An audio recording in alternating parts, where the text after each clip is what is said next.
Bwana jioni ya leo. Amani utulie. Sema na moyo Bwana. Uwe nami.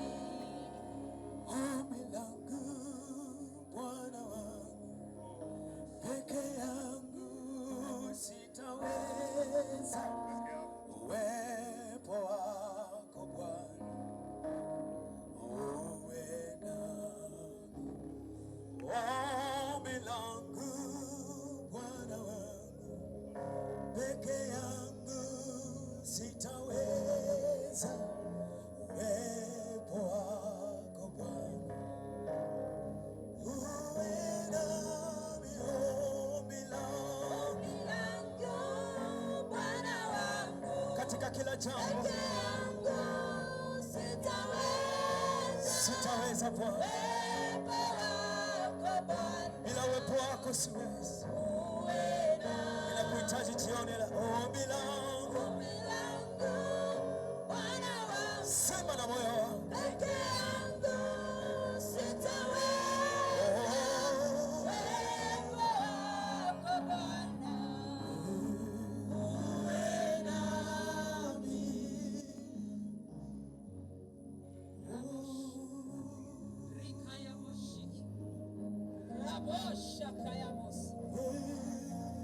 Peke yetu hatuwezi Jehova, peke yetu hatuwezi jioni ya leo, peke yetu hatuwezi katika maisha yetu. Baba, tunakutamani wewe Jehova, tunakutamani wewe Mungu uliye hai, tunakutamani wewe Mungu uliye mwaminifu katikati ya maisha yetu. Bwana, umekuwa mwaminifu kwetu. Asante kwa ajili ya siku nyingine umetupa. Tazama, ulianza nasi siku ya Jumatano na leo Jumapili. Jehova, umemaliza nasi majira haya. Baba, asante kwa zawadi ya siku 5 katika viwanja hivi. Tuseme nini mbele zako Jehova? Hata mwimba Zaburi Daudi anasema, nikurudishie nini Bwana kwa ukarimu wako wote ulionitendea. Jioni ya leo Baba, tunarudisha Bwana, heshima ni kwako, mamlaka ni kwako, shukurani ni kwako, tukisema asante kwa ajili ya jioni ya leo. Jioni takatifu, jioni iliyobeba neema, jioni iliyobeba kibali, jioni iliyobeba uweza, jioni iliyobeba mamlaka, jioni iliyobeba ukuu wako. Asante kwa ajili ya jioni ya leo. Asante Bwana kwa ajili ya usiku huu Bwana, maana tunaelekea giza sasa, maana nuru Jehova imetuakia majira haya. Asante Bwana kwa sababu ya uwepo wako. Asante Jehova, hatuna maneno mengi ya kusema zaidi ya neno moja tu. Asante kwa ajili ya jioni ya leo, zaidi ya neno moja tu. Asante kwa ajili ya jioni ya leo, zaidi ya neno moja tu. Asante kwa ajili ya jioni ya leo. Asante kwa ajili ya kila mmoja aliyeko kwenye viwanja hivi. Asante kwa ajili ya kila mmoja anayesikia sauti hii Bwana. Tunashuka, tunanyenyekea mbele za uso wako, maana kama sio wewe Jehova, mahali hapa tusingefika.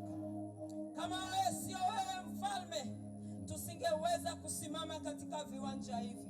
Mungu, umetupigania Baba, umetutetea katika hatari zote, umetukingia katika kila vita Bwana, mkono wako tumeuona. Tunarudisha shukrani mbele zako, tunasema asante Bwana, asante Jehova, katika jina la Yesu, katika jina la Yesu. Makutano, haleluya! Bwana Yesu asifiwe.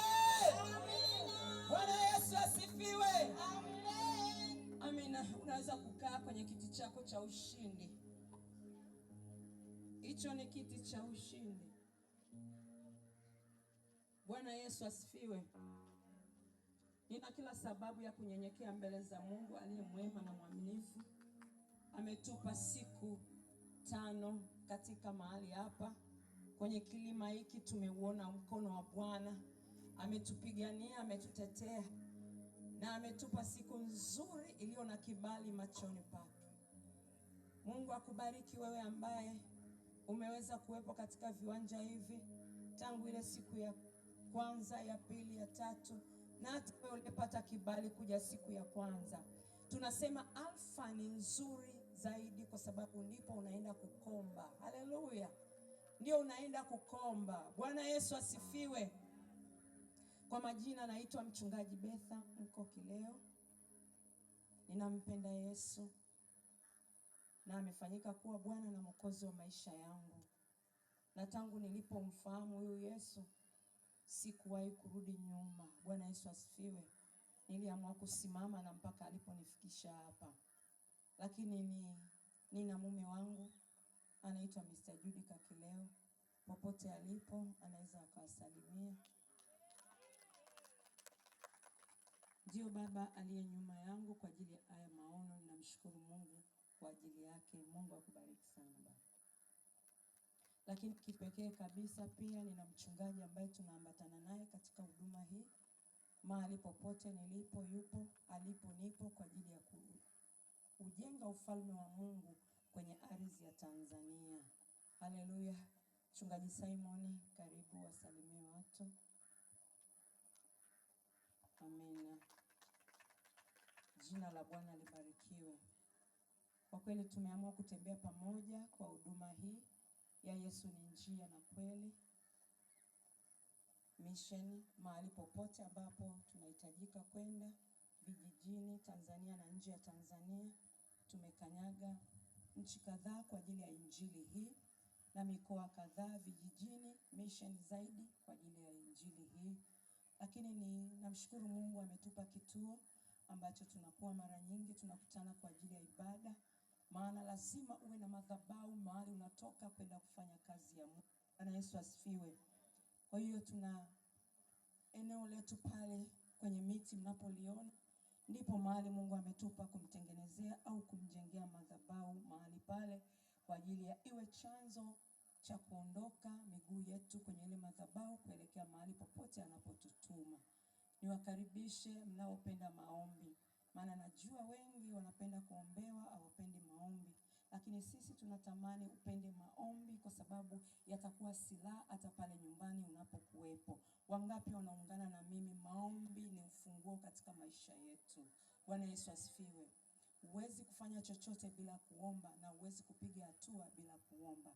Nikukaribishe siku za Jumatano, Jumamosi na Jumapili kuanzia saa 5 tunakuwa na maombi mahali pale. Bwana Yesu asifiwe. Kwa hiyo nikukaribishe sana, karibu sana. Sisi hapa hatujaleta dini. Haleluya. Hatujaleta dini, tumemleta Kristo, mwanaume wa wanaume, aliye hai, aliyetufia pale msalabani. Mshangilie Bwana Yesu. Dini tuachie wenye dini zao. Bwana Yesu asifiwe. Lakini sisi tumbebe Kristo aliyetufia msalabani. Amina. Na ukimbeba Kristo hutakuwa na masikio mengi au sauti nyingi zinakusumbua, kwa sababu unatambua uliyembeba ni nani. Bwana Yesu asifiwe. Kwa kweli leo ni siku yetu ya mwisho. Kuna mambo mengi, lakini tuna wageni wengi wamefika leo siku ya kwanza. Ni sina budi kuacha kuwatambulisha mahali hapa. Uwepo wao ni muhimu, wametukimbilia, wameacha kila kitu kwa ajili ya kuja kwetu. Mwenyekiti wa kamati hii, naomba utusalimie mahali ulipo. Mwenyekiti wa kamati ya Yesu ni njia, mahali ulipo. Amina. Huyo ndio mwenyekiti wa huduma yetu. Wengi wamekuja ni wageni, hawajamfahamu. Ndio wamefanya haya yote ambayo tumeweza kusimama. Hata madhabahu hii, kama una huduma mahali unahitaji kutengenezewa madhabahu, jukwaa kama hivi ambalo liko imara, yeyote anaweza kusimama, alitikisiki, basi utamwona mwenyekiti. Sisi hatuna shida. Amina. Ninafurahi sana nikiwa naye. Kwangu mimi ni last born. Amen. Lakini kipekee nina mama yangu Pastor Leonsia, mtumishi wa Mungu. Ni mara ya kwanza leo kuwepo mahali hapa. Karibu mama. Amina. Karibu sana mama. Yeye ukimtaji zaidi utampata Kerege, Bagamoyo. Mchungaji Deriki, kuna wageni hawakufahamu. Hebu wasalimie baba. Amina. Mtumishi wa Mungu Mwinjilisti Paulo ameambatana na mama mchungaji. Mwinjilisti wasalimie. Amina. lakini hatujawa mbali na serikali. Tuna mjumbe wa mahali hapa. Haleluya. Hatufanyi kizembezembe. Tunaye mjumbe mama yetu. Karibu tusalimie wananchi wako. Haleluya. Amina. Ninamshukuru Mungu sana, mapacha wa Yesu. Wanangu wenyewe, haleluya, mmewakilisha wenzako, najua wako kazini. Amina. Leo tuna kwaya ya Horeb. Kwaya Horeb kwa mchungaji Mpili. Najua mmemwakilisha mchungaji Mpili. Mungu wa mbinguni awabariki sana kwa huduma yenu, imekuwa njema. Asanteni sana. Wakiongozwa na mwimbaji binafsi dada Catherine. Haleluya. Amina, amina. Naomba waimbaji wengine wote, Dorothy Kagoma tupungie. Waimbaji wengine wote naomba tusimame. Waimbaji binafsi. Haleluya. Amen, amen, amen. Utukufu wa Mungu uwe juu yenu katika kila mahali mnapokanyaga kwa kumtumikia Mungu kwa ajili ya nyimbo. Mungu wa mbinguni awabariki kwa kututambua na kutujali. Amina. Na wengine wote, Mungu awabariki sana mahali mlipo. Mbarikiwe kwa kutuunga mkono, mbarikiwe kwa kuja kusikia ujumbe wa neno la Mungu mahali hapa. Lakini media team, Mungu awabariki sana. DJ, Mungu akubariki. Kaka Lazaro, mtumishi wa Mungu, haleluya. Kwa umoja wenu, Mungu akumbuke sadaka zenu. Hatuna cha kuwalipa, lakini Mungu wa mbinguni asiwapungukie. Bwana Yesu asifiwe. Haleluya. Kwa yule nitakayekuwa nimemsahau basi mtanisamehe. Muda umekwenda. Sitakuwa na maneno mengi. Nipende kumtambulisha mtumishi wa Mungu Geoffrey kutoka Tanzania, atusalimie. Mtumishi wa Mungu Apostle Victor Sihame atusalimie kutoka kule Zambia. Amina, amina, amina. Lakini kipekee zaidi niseme asante Apostle mbele za watu hawa ambao Mungu amekutuma kwa ajili ya kuzungumza na kanisa hili. Mungu wa mbinguni akubariki sana kwa hatua ulizozifanya. Wapendwa, Zambia sio karibu. Amina. Zambia sio karibu, lakini tunamshukuru Mungu anayetupa muunganiko kwa ajili ya kujenga mwili wake. Amina. Yamkini angesema siji kulingana na dini yangu, tusingemuona. Ndio maana hapa tunasema tumemleta Kristo, hatujaileta dini. Bwana Yesu asifiwe. Amina. Basi kwa kipekee kabisa naomba wimbo wa kuabudu kwa ufupi, mtumishi wa Mungu akipanda. Haleluya. Tusimame tena.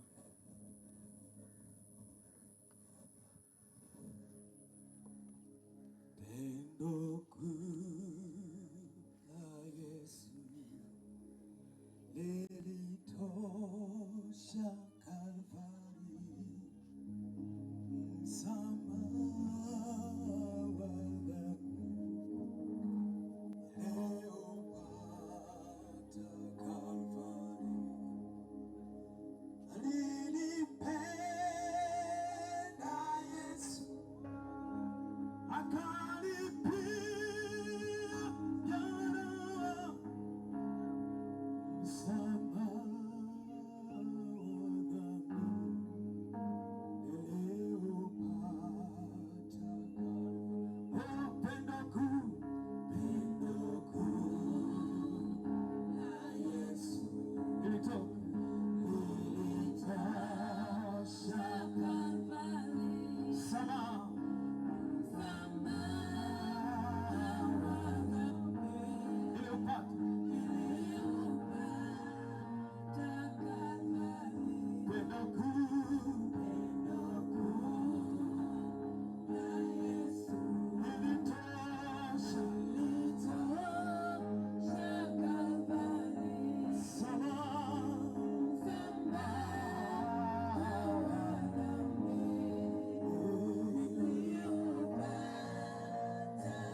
Akaripia gharama.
Thank you, Jesus.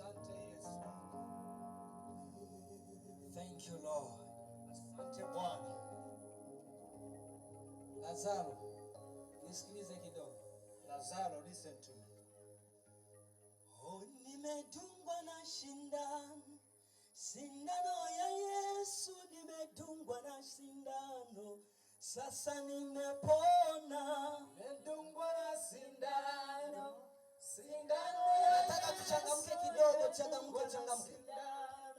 Sasa nimepona. Nimedungwa na sindano, sindano ya Yesu, nimedungwa na sindano, sasa nimepona. Nimedungwa na sindano, sindano ya Yesu, nimedungwa na sindano, sasa nimepona. Nimedungwa na sindano, sindano ya Yesu, nimedungwa na sindano, sasa nimepona.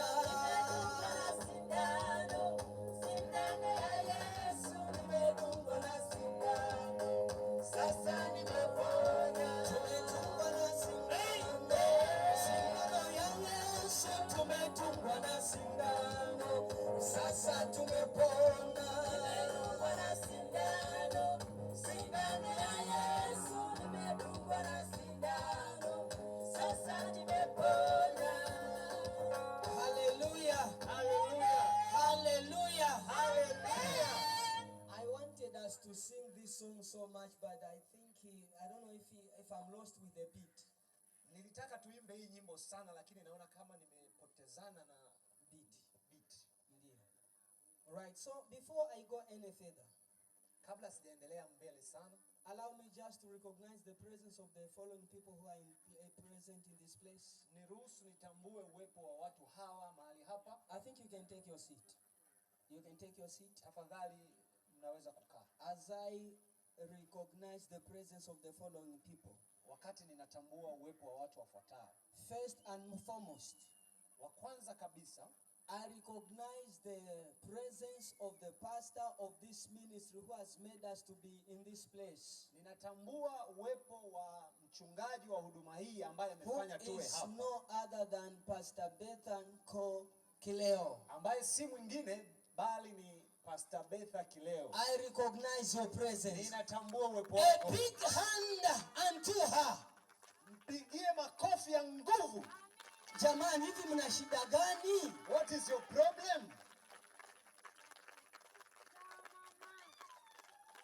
Hallelujah. Hallelujah. I expect you to be giving a clap and a living clap to the following people. Mngepiga makofi ya ushindi.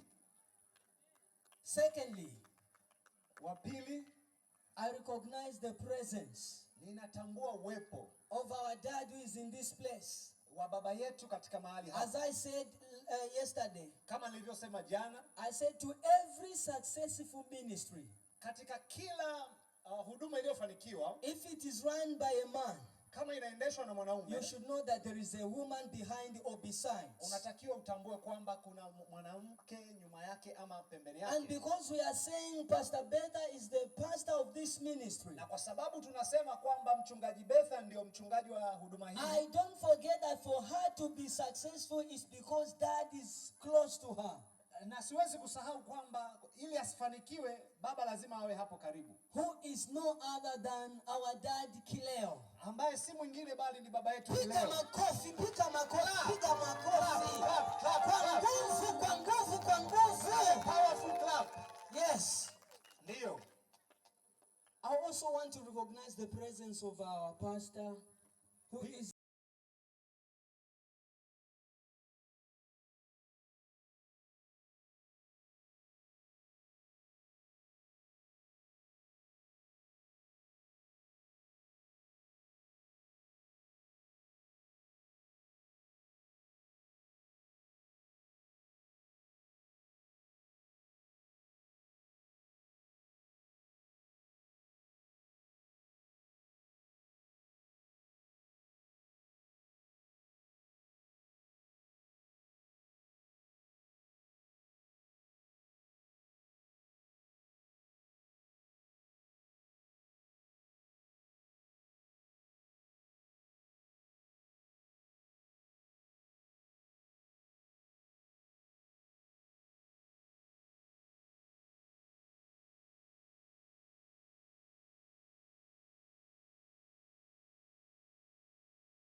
Apigiwe makofi mtumishi. Another one there, a big hand. Na mwingine naye apigiwe makofi. Media, a big hand for them. Apigiwe watu makofi watu wa media. Lazaro, a big hand for him. Lazaro apigiwe makofi. Mapacha ya Yesu, a big hand for them. Mapacha wa Yesu apigiwe makofi. Hallelujah. Hallelujah. Mwimbaji wetu pale, a big hand for her. Our singer there, a big hand for her. Wakina kwaya wote, a big hand for them. Kwaya zote zipigiwe makofi. Hallelujah. A big hand for everyone who has come to attend to our crusade today. A big hand for them. Yes. Yes. In the name of Jesus, I feel the anointing of God right now. Hallelujah.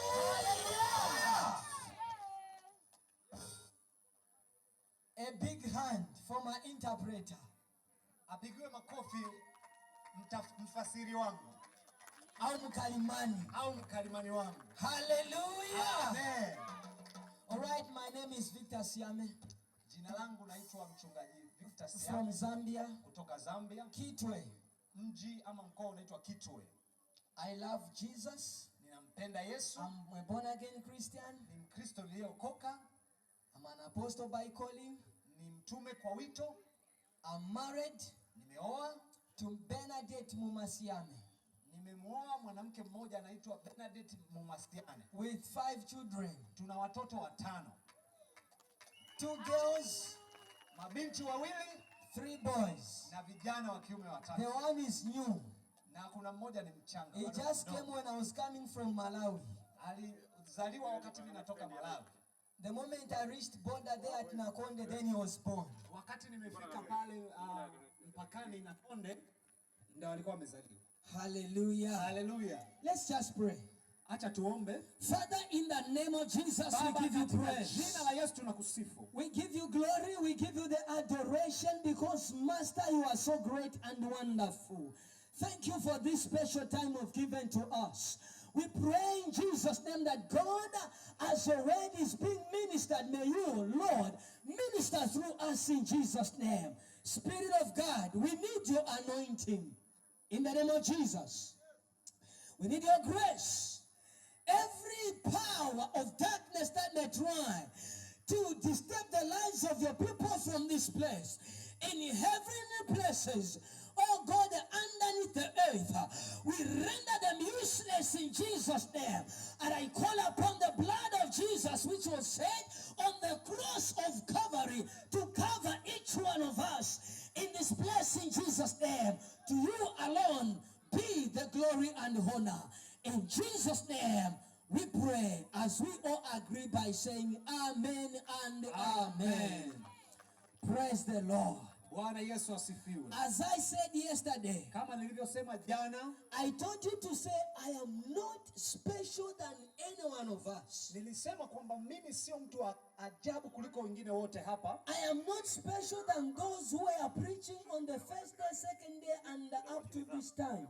Mimi si wa ajabu kuliko waliohubiri siku ya kwanza, ya pili hata leo. We are just one and the same servants of God in the kingdom of God. Sisi ni wale wale katika ufalme mmoja tukimtumikia Mungu. And I'm so humble to those who ministered before me. Na najisikia unyenyekevu wale waliohubiri mbele yangu. God bless them so much. Mungu awabariki sana. And I'm also humbled before the servants of God who are here. Na mimi ninanyenyekea sana mbele ya watumishi wa Mungu ambao wako hapa.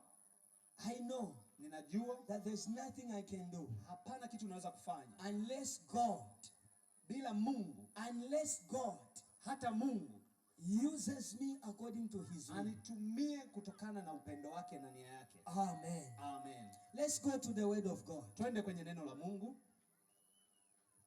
We go to the book of John. Tunakwenda kwenye kitabu cha Yohana, chapter number 5. Sura ya 5. We read from verse 1. Tutasoma kutoka mstari wa 1 up to verse 15. Mpaka mstari wa 15. We are not going to use an English version Bible. Hatutakwenda kutumia kitabu Biblia ya Kiingereza because of time. Kwa sababu ya muda. We just use a Kiswahili Bible. Tutatumia Biblia ya Kiswahili. And it will be done. Na tutakuwa tumemaliza. Amen. Tasoma kwa jina la Yesu. Anasema kitabu cha 5 Yohana, baada ya hayo palikuwa na sikukuu ya Wayahudi, naye Yesu akakwea kwenda Yerusalemu. Na huko Yerusalemu penye mlango wa kondoo pana birika iitwayo kwa Kiebrania Bethzata, nayo ina matao 5. Ndani ya hayo jamii kubwa ya wagonjwa walikuwa wamelala, vipofu, viwete na waliopooza, wakingoja maji yachemke. Kwa maana kuna wakati ambapo malaika hushuka akaingia katika ile birika akatibua maji. Basi yeye aliyeingia wa kwanza baada ya maji kutubuliwa akapona ugonjwa wake uliokuwa umempata. Na hapo palikuwa na mtu ambaye amekuwa hawezi muda wa miaka 38. Yesu alipomwona amelala, naye akijua ya kuwa amekuwa hali hiyo siku nyingi, alimwambia, wataka kuwa mzima? Yule mgonjwa akamjibu, Bwana, mimi sina mtu wa kunitia birikani maji yanapotibuliwa, ila wakati ninapokuwa mimi ni mtu ninapokuja mimi, mtu mwingine hushuka mbele yangu. Yesu akamwambia, simama, jitwike godoro lako uende. Mara yule mtu akawa mzima, akajitwika godoro lake akaenda. Kwa sababu hiyo Wayahudi wakamwambia yule aliyeponywa, leo ni Sabato, wala si halali kwako kujitwika godoro. Akawajibu, yeye aliyenifanya kuwa mzima ndiye aliyeniambia, jitwike godoro lako uende. Basi wakamuuliza, yule aliyekuambia jitwike uende ni nani? Lakini yule mtu aliyeponywa hakumjua ni nani, maana Yesu alikuwa amejitenga kwa sababu palikuwa na watu wengi mahali pale. Baada ya hayo Yesu akamkuta ndani ya hekalu, akamwambia, angalia, umekuwa mzima, usitende dhambi tena, lisije likakupata jambo lililo baya zaidi. Yule mtu akaenda zake, akawapasha habari wa Wayahudi ya kwamba ni Yesu aliyemfanya kuwa mzima. Amen. Amen. Amen. The theme of our message this afternoon, kichwa cha ujumbe wetu leo, is saying, inasema Jesus the moving pool. Bwana Yesu ni kisima kinachotembea. Jesus the moving pool. Bwana Yesu ni kisima ama bwawa linalotembea. The Bible says, Biblia inasema, according to what we have just read, kutokana na tulichokisoma, that there was a time, palikuwa na muda, when the Jews were having their feast, wakati Wayahudi walipokuwa na sherehe there in Jerusalem, kule Yerusalemu, and Jesus was also there. Na Yesu pia alikuwa kule. So from the feast, kutoka pale, the Bible says he went to the pool. Biblia inasema Yesu akaenda kwenye lile bwawa. He went to the pool of Bethsaida. Alikwenda kwenye lile bwawa la Bethsaida. And at that pool, katika bwawa lile, there were so many people. Palikuwa na watu wengi with different problems. Walikuwa na matatizo tofauti. Lame people were there. Viwete walikuwa pale. Sick people with different kinds of sicknesses and diseases were there. Wagonjwa mbalimbali wenye magonjwa tofauti walikuwa pale. Paralyzed people were there. Walio paralyzed walikuwa pale. With different kinds of issues were there. Walikuwa na matatizo mbalimbali walikuwa pale. And the Bible says, na Biblia inasema, those people, watu wale, were waiting for the water to be stirred by an angel. Walikuwa wanasubiri malaika yatibue maji yale. There was a moment when an angel from the Lord, palikuwa na wakati malaika kutoka kwa Bwana was visiting that pool. Alikuwa akishuka mahali pale. The moment he stirs the water, kipindi ambacho anayatibua yale maji, and the Bible says the first person to enter into that water was getting healed. Na Biblia inasema mtu wa kwanza kuingia kwenye yale maji alipata uponyaji. Hallelujah. Hallelujah. Hallelujah. Hallelujah. Are you with me? Mko na mimi? And the Bible continues to say, na Biblia inaendelea kusema, Jesus visited that pool. Yesu alikwenda kwenye hicho kisima. And there was a man, na palikuwa na mtu, who has been in that place for 18 years. Ambaye alikuwa mahali pale kwa miaka 38. In his condition for 18 years. Katika hali yake ya ugonjwa kwa miaka 38. Without receiving an answer. Bila kupokea uponyaji. Because of the condition that he was in. Kwa sababu ya hali aliyokuwa nayo. It was so difficult for him to put himself into that water. Ilikuwa ngumu kwake kujitumbukiza kwenye ile after it has been stirred by an angel. Baada ya kutibuliwa na malaika. And the Bible says, na Biblia inasema, when Jesus visited that place, Yesu alipokwenda mahali pale, he went direct to that man who had been in that condition for 18 years. Alikwenda moja kwa moja kwa mtu yule ambaye alikuwa akiugua kwa miaka 18. When he saw him, alivyomuona, he asked him, akamuuliza, to say, akamsema, do you want to be well? Je, unataka kuponywa? And this man, na mtu huyu, instead of answering yes or no, baada ya kujibu ndio ama hapana, the Bible says he started explaining to him. Biblia inasema alianza kutoa mafafanuzi. I don't have anyone to put me into that water. Sina mtu wa kunitumbukiza kwenye maji. Whenever the angel of the Lord comes to this place, mahali wakati wowote ambapo malaika wa Bwana alikishuka, he stirs the water. Akiyatibua maji. As I'm ready to go and jump into katika maji. As I'm struggling to go and put myself in that water, wakati napambana niingie kwenye yale maji, somebody comes behind me, mtu mwingine huja nyuma yangu and he overtakes me, na kunitangulia. He jumps into that water, kwenye maji, and the moment he enters that water, na muda anatumbukia kwenye maji, the story is over. Habari inakuwa imeishia hapo. That one is healed. Wakati huo akaponywa. That one is healed. Huyo huponywa. Huyo ameshaponywa. Huyo ameshaponywa. And I'm remaining in the situation like this. Mimi nabaki katika hali yangu. Now listen to me. Sasa nisikilize. Something I want you to know. Kitu kimoja nataka ujue. Is that Jesus, kwamba Yesu is a moving pool. Yeye ni bwawa linalotembea. Jesus is a moving pool. Yesu ni bwawa linalotembea. Meaning that inamaanisha the moment Jesus went to the pool, wakati Yesu alikwenda kwenye lile bwawa, he found people waiting for the water to be stirred. Wanasubiri maji yatibuliwe. And that man, na mtu yule who was left there, ambaye aliachwa pale, I believe his relatives left him there. Naamini kwamba ndugu zake walimwacha. Maybe they were just visiting him. Labda walikuwa wakimtembelea. They could take him food, wakampelekea chakula, and ask him to say, up to now you are still in the same condition. Na kumwambia kwamba bado uko katika hali yako ile. And I believe he was explaining the same. Na ninaamini alikuwa anafafanua vile vile. As he explained to Jesus. Kama alivyomfafanulia Yesu. To say somebody comes to overtake me before I jump into that water after it has been distilled. Kusema kwamba mtu mwingine unichukua nafasi na kuniwahi mbele. But he received, kwamba mtu huyo upata somebody mwingine who moved towards him, ambaye ni wahi mbele, instead of him moving towards the water, kuliko yeye angekwenda kwenye maji, which was so difficult for him, ambayo ilikuwa ni ngumu kwake, but somebody moved towards him. Mtu mwingine humpita. Somebody moved towards him. Mwingine humfuata.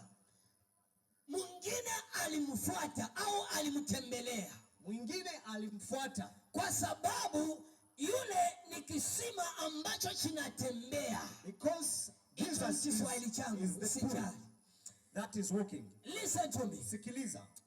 There is a time, kuna wakati, when God, ambao Bwana, when Jesus is about to visit you, anataka kukutembelea right in the situation where you are, katika hali ulionayo. This man, mtu huyu, had been in that situation for 18 years. Alikuwa katika hali hii kwa miaka 18. Which is not a simple thing. Ambayo sio kitu cha kawaida. It wasn't a simple situation. Haikuwa hali ya kawaida. Listen to me. Nisikilize. It doesn't matter. Haijalishi the situation hali you have been ambayo umekuwa nayo right now. Wakati huu, in the name of Jesus. Jina la Yesu. You've been waiting. Ulikuwa unasubiri. You've been waiting. Umekuwa ukisubiri for an answer. Wajibu in your life. Katika maisha yako. But the situation lakini hali could not allow you haijakuruhusu to reach where your answer is. But listen to me. Ila nisikilize. This evening, jioni ya leo, I've come nimekuja with a good news habari njema to your life. Kwa maisha that yako. Jesus Yesu is a moving pool. Yeye ni Is a moving pool. Is a moving pool. If you failed to put yourself in that water, you've been waiting for the angel of God to come and steer the water. That is your answer. Now listen to me. Today is your day. That answer you've been waiting in your life is coming close to your life. Close to your life. Close to your life. In the name of Jesus. In the name of Jesus. You are in that situation. When you see that the water that you've been waiting for has been already still, is ready to accept you. As you try by all means. Because somebody is a blind. He's got eyes. He doesn't have eyes. Hana macho. But he has legs. Ana miguu. He has arms. Ana mikono. You don't have legs. Wewe huna miguu.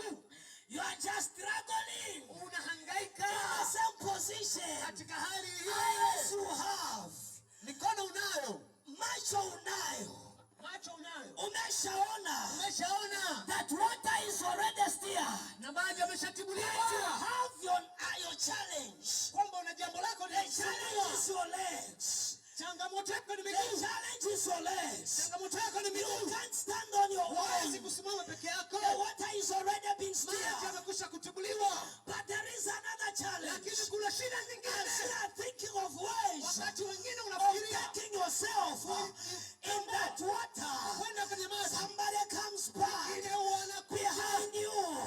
You are seeing with your eyes. He overtakes you. He jumps into that water. And the story comes to an end. And you remain just there. Hallelujah. Hallelujah. Hallelujah. I have a good news for you today.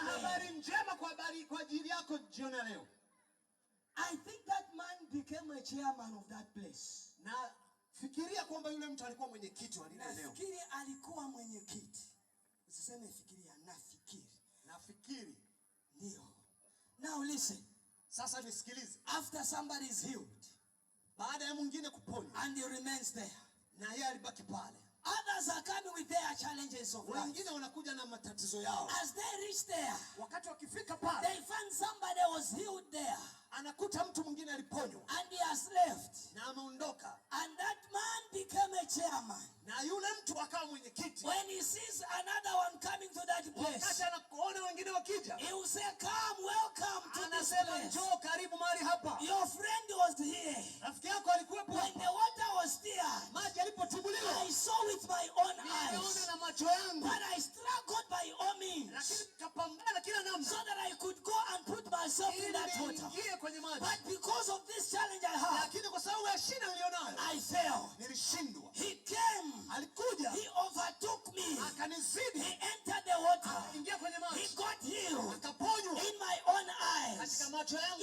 You can sit there. You can stay there.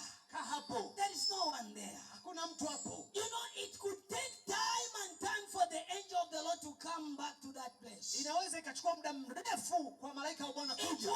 a simple issue whereby you can say he will come today and tomorrow. No. It used to take time. So that man is the one who could even direct people where to stay. You know, when you are in a certain situation for too long, sometimes it becomes normal. You even become a chairman of the place. But listen to me. The situation you are in now shouldn't become normal. You are leaving that place. You are leaving that place. I know you are in that place, in that situation for too long. You don't have anyone to put you in that water.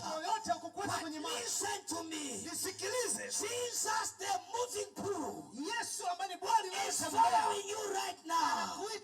Is following you right now. Is following you now. He knows what you are passing through. He knows what you are passing through. Do you think when Jesus was asking that man to say, "Do you want to be healed?" You think he didn't know anything about that man? He didn't know even the answer that man can give to him. He knew. All what he wanted is to hear from what that man will speak. That's why even if you want to be saved, the Bible says from the book of Romans chapter 10 verse 9, if you confess with your mouth that Jesus is Lord, and you believe in your heart that God raised him from the dead, you shall be saved. For it is with your heart that you believe and are justified, and with your mouth you confess and save. So there is power in your confession. And that's why Jesus asked him. He said, "Do you want to be healed?" Instead of him answering yes or no, hapana. He explained all what I told you. Akaanza kutoa maelezo But yale Jesus aliyokuambia. said, Lakini Yesu pick up your mat and akasema, go. beba godoro lako uende. Pick up your mat and go. Beba godoro lako na uende. Listen to me. Nisikilize. This pool, Hili bwawa, this pool hili bwawa that moves, linalotembea, linalotembea is right here. liko hapa. Jesus who moves, Yesu anayetembea, Jesus who walks, Yesu anayetembea, Jesus who feeds his people Yesu is anayewatembelea watu right wake here. yuko hapa. I have a good news Nina for habari you. njema kwa ajili I yako. have a Nina good news habari for njema kwa you. ajili yako. You don't have anyone to help Huna you. kukusaidia. Your brothers have failed you. Kaka zako Your wameshindwa. sisters have failed Kaka zako you. wameshindwa. Your parents have failed Wazazi you. wako wameshindwa. Your children have failed Watoto wako you. wameshindwa. Your relatives have failed Zako you. hawakushindwa. Your neighbors have failed you. Majirani zako But wameshindwa. this pool that moves Lakini bwawa hili linalotembea will never fail you. halitakuangusha. Yes. Hey! Yes. Hey! I've come with the good news Nakuja na habari for njema somebody kwa ajili ya mtu that mmoja. the pool that moves, Nina the bwawa pool linalotembea. that moves Nina bwawa is linalotembea. right here. Liko hapa. Is right here. hapa. In the name of Katika Jesus, jina la Yesu. I minister to your life. Kuhubiria maisha I yako. minister to your life. Kuhubiria kwenye In maisha that yako. situation Katika hali yako. where you are in, Ambayo uko ndani yake. listen to me. Nisikilize. God is making a way for you. Mungu anafanya njia kwa Where ajili people yako. have failed you, Watu wamekuwa that's where wameshindwa. Jesus Hapo comes ndipo in. Yesu anaingia. If you are with me, sema If you ndio. are with me, Sema say yes. ndio. Sema ndio. Sema Sema ndio. ndio. Hivi mna shida gani? What is your problem? No, you are not encouraging me. Hamnitii moyo. You are not encouraging me. Hamnitii moyo. I need to hear voices of people who are living in this place. Ninataka kusikia sauti za watu walio hai mahali hapa. Hallelujah. Hallelujah. Hallelujah. Hallelujah. Don't let me start missing Zambia. Msifanye nikakumbuka Zambia. Don't let me start missing Malawi people. Sitake nikakumbuka Malawi. Don't let me start missing Kenyan people. Sitake mimi nikawakumbuka Don't watu wa let me Kenya. start missing Botswanan people. Sitake mimi niwakumbuke watu wa Don't let me Botswana. start missing people of South Africa. Sitaki niwakumbuke watu wa I Afrika want to Kusini. see people who are living and they are getting my message, who are saying yes to the will of God. Hallelujah. Listen to me. Nisikilize. The answer that came into your friend's Jibu life lililokuja kwa rafiki yako is different from your answer. ni tofauti na jibu lako. Servants of God, Watumishi wa Mungu.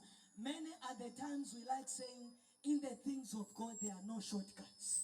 Mara nyingi tunasema kwamba kwa Mungu hakuna njia za mkato. But with this scripture, Lakini kwa neno hili God has been revealing to my life to say sometimes He can even make a shortcut for you. Mungu amenifunulia na kunionyesha kwamba Mungu anaweza You akatengeneza find that njia ya this mkato kwa man, ajili yako. Mtu huyu was waiting for somebody to take him here, to take him there, and put him into the water. alikuwa anasubiri mtu ambebe kumweka kwenye yale maji. But the Bible says, Lakini Biblia inasema Jesus went to him Yesu alimfuata as he was waiting, wakati anasubiri. thinking that this man might try to lift me Ataninyanyua so that he can put me into that na water. kuniweka kwenye But again, that water has not been steered by the yalikuwa angel. bado hayajatibuliwa. Jesus made a shortcut for him. Yesu akatengeneza njia ya mkato. He said, Akasema right now, wakati huu pick your mat and go. beba godoro lako uende. Pick your mat and go. Beba godoro lako There uende. is a shortcut Iko njia ya that is mkato. standing on your way. That is standing in your way. That is standing in your way. I declare and declare.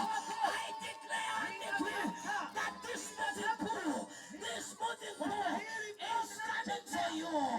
It's coming for you. It's coming for you. Yeah.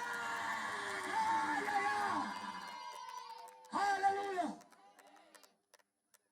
Some of you, Baadhi yenu you always think about how your friend received the miracle in his life. unawaza namna ambavyo rafiki yako alipokea muujiza wake. And you want God to use the same way in your life. Na unataka Mungu atumie njia ile ile kwenye maisha yako. Listen to me. Nisikilize. Listen to me. Nisikilize. If somebody Kama mtu waited for the water to be still alisubiri maji yatibuliwe by the angel of God, na malaika wa Bwana, and then he put himself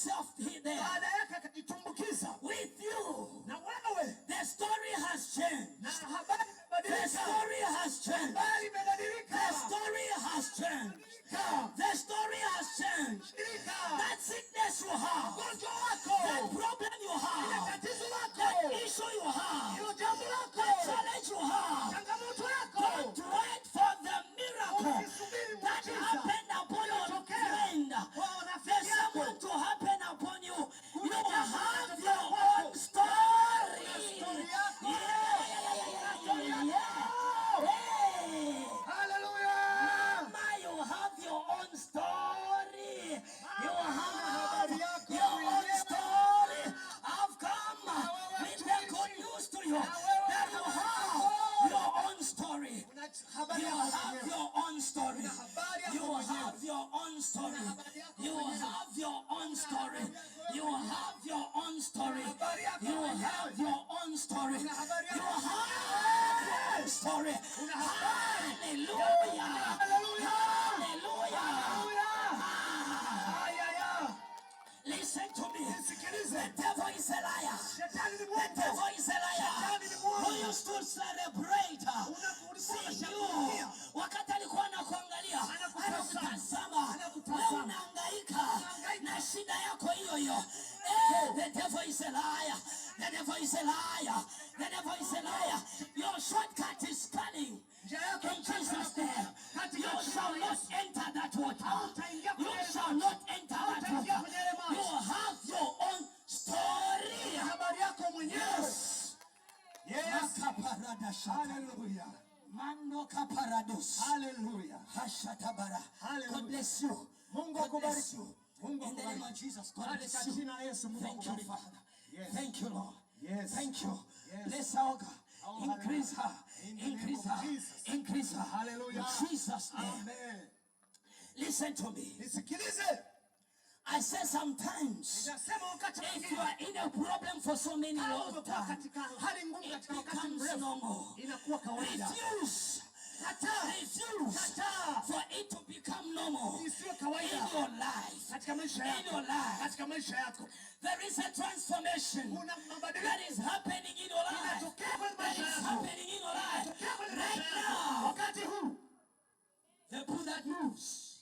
Wao linalotembea. The pool that moves Wao linalotembea. is coming close to you. Inakuja karibu na wewe. It's coming close to you. Inakuja karibu na wewe. Coming close to you. Inakuja karibu na wewe. Coming close to you. Inakuja karibu na wewe. Just get ready. Jiandaa. When he asks you, he Akikuuliza, said, "Do you want to be well?" unataka You kuponywa? say yes. Sema ndio. You say yes. Sema ndio. It doesn't need more explanation Haihitaji from maelezo you. mengi. It doesn't need explanation. Haihitaji maelezo It mengi. doesn't need them. Haihitaji maelezo.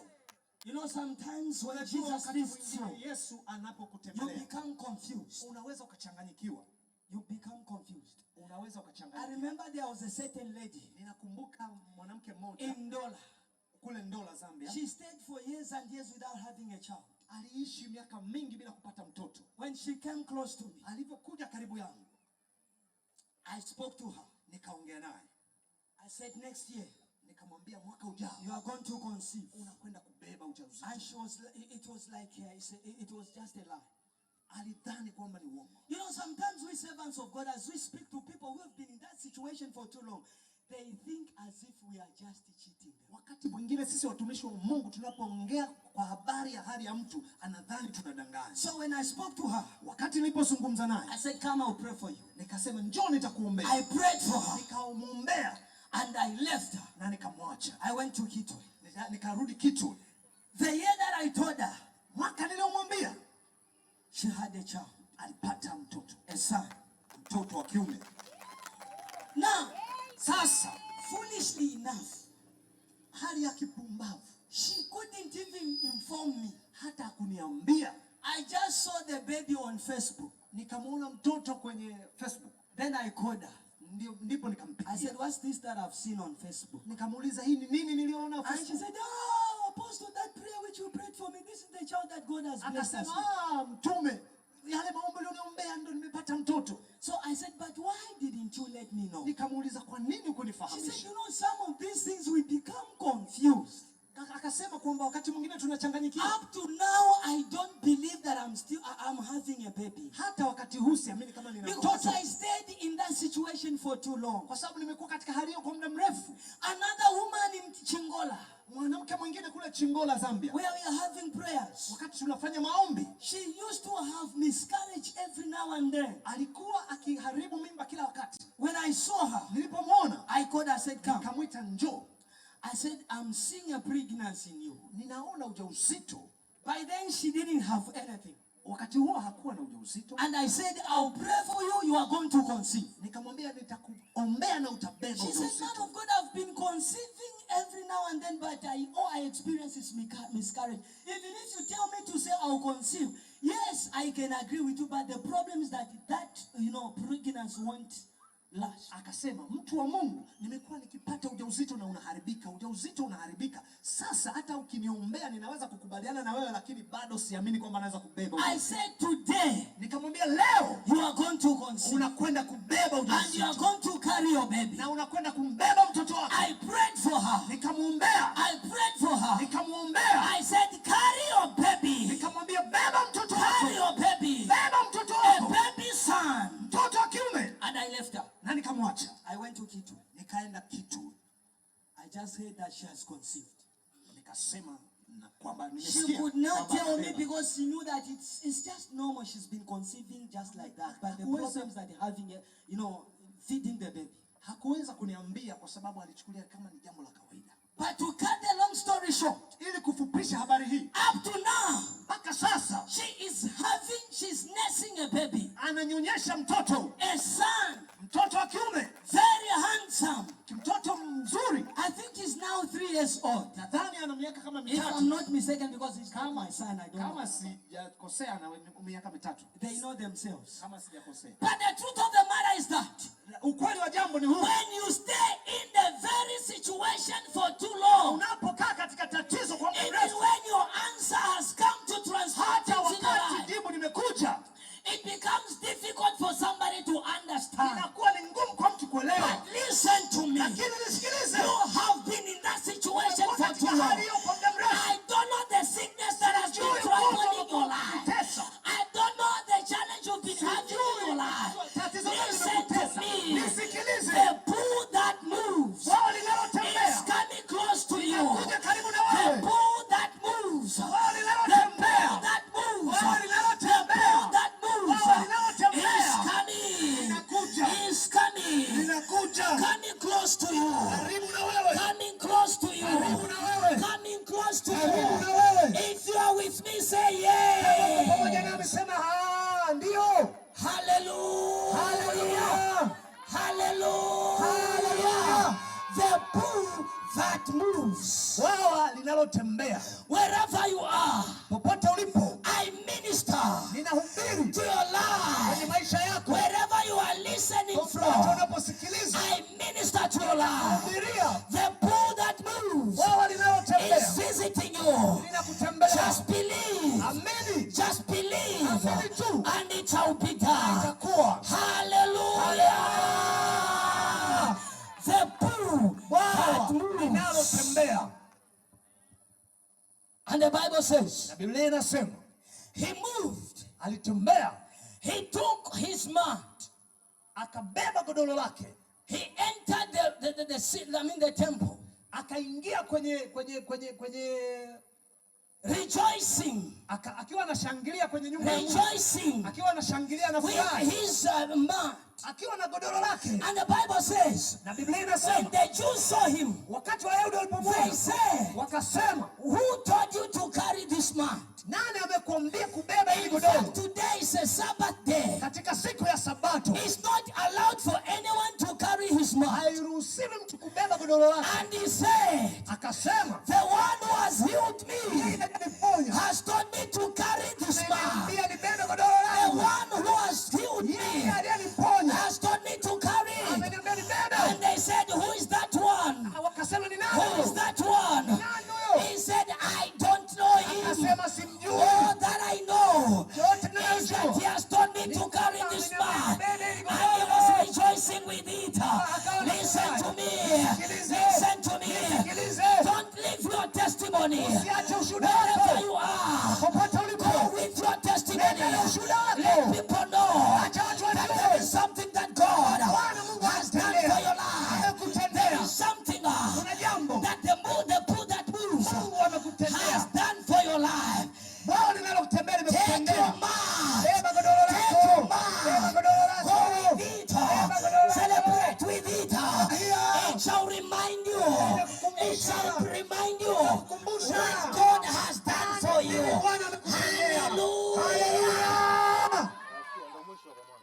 It was like a mad person. Alikuwa kama kichaa. How can you carry your mat and then you enter into the temple? Inakuaje unabeba godoro na unaingia kanisa? Even if people seem like seeing you as if you are a mad person, hata kama watu watakuona kama una ukichaa, as long as it is your testimony, japo kwamba ni ushuhuda wako, it is your testimony, kwa sababu ni ushuhuda wako, karita, libebe, let them know, let them know, in the name of Jesus, even if it was on Sabbath, hata kama he couldn't ya sabato, mind. Listen to me. Some people are not serious with your life. They don't mind what you've been passing through. What they mind is about days. It's about days.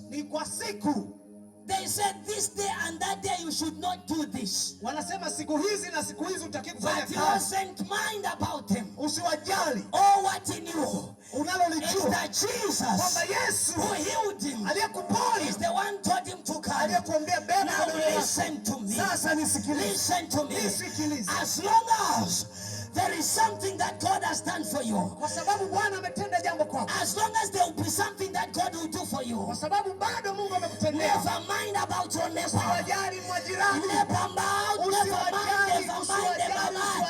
the pool that moves has changed your story, has changed your story.